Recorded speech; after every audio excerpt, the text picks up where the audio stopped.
Welcome you to Consumer Times News. We are raising issues on social media to create awareness in society. We also raise consumer complaints with the concerned authorities, companies etc. If you want to raise your voice or raise any issue, please come forward, send the issue to us if it is. Proceedings of the monsoon session of Parliament during the first 7 days were yet again marred by opposition protests, which led to a decrease in the overall functioning of both the Lok Sabha and the Rajya Sabha and repeated adjournments, stalling several important bills which were to be tabled by the Union government. There has been barely any work done in both houses of Parliament since the session began on July 18 due to massive protests by the Congress and other opposition parties demanding an immediate discussion over GST imposed on essential food items, high inflation and price rise. The first 3 days were a complete washout due to the protests. On July 21, Congress MPs protested against the Enforcement Directorate's questioning of the party's national president Sonia Gandhi in both the houses of Parliament, while other opposition parties raised the issue of GST and inflation on the same day.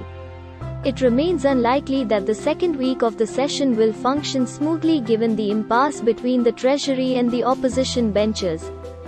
Due to the continuous disruptions, the Rajya Sabha could only function smoothly for only an hour and 16 minutes during the first 3 days.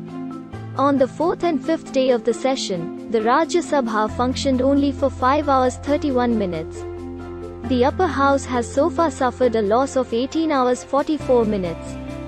During the first week of the monsoon session, only 27% of the business in the Rajya Sabha was done. The percentage of business in the Lok Sabha was even lower as compared to the Rajya Sabha. On the first day, only 10% business was done, which further reduced to just 8% on July 19. On July 20, only 15% business was done in the lower house of Parliament. On July, after the Lok Sabha was adjourned once during the question hour against the ED's questioning of Sonia Gandhi, Congress MPs left for the ED office to protest against the Union government, while other opposition parties accused the Modi government of not taking up issues raised by them and staged a walkout from Parliament. Therefore, during this week, only 30% work was done on July 21. The productivity in the lower house was only 17% on July 22. Overall, during the first week of the monsoon session, on an average, only 16% business has been done in the Lok Sabha. Majority of the opposition parties want a discussion over GST imposed on essential food items and inflation immediately in the House, but the Union government says that during the discussion over these important issues, as well as to hear the views of the opposition MPs and to respond on behalf of the government, it is necessary for the Union Finance Minister Nirmala Sitharaman to be present in the House.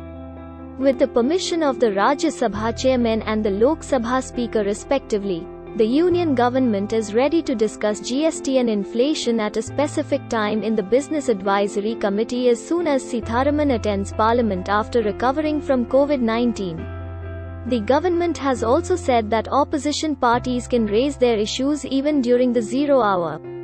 However, it is clear from the business in both houses of Parliament during the first week of the monsoon session that if the opposition parties disagree with the government's views, and in such a situation, if both the Treasury and opposition benches stay adamant on their respective viewpoints, then during the second week of the monsoon session starting from July 25, the possibility of functioning of Parliament remains low. Therefore, continuous efforts are also being made to bring the Union government and the opposition on same side in both the houses so that the parliamentary proceedings can run smoothly.